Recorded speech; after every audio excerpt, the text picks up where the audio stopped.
sa inyo, Torbic M. Papunta tayo ng palengke. Kukunin na natin yung cellphone ko, yari na. Tutubusin ko lang yun. Torbic M.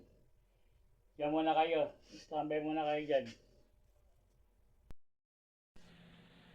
Torbic M, nandito na po ako.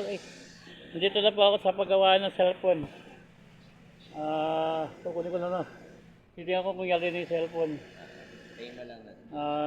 Standby lang po kayo dyan. Yan, katwa pa Torbic. Ito na po yung cellphone, yali na pala. Maglalagyan ko lang naman po ng ng tempered para di bumaksak, di magasgas. Lalagyan ko lang ng case, saka ng SIM.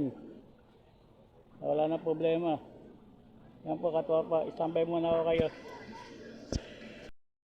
Katwa pang Torbic M. Hindi na po ako nag-vlog kanina. Asya na kayo, di ako nagpaalam na sa inyo. Nandito na po ako sa bahay. Tinapos ko na po yung cellphone. Gawa na po. I-charge na po. Hindi ko po siya ng third.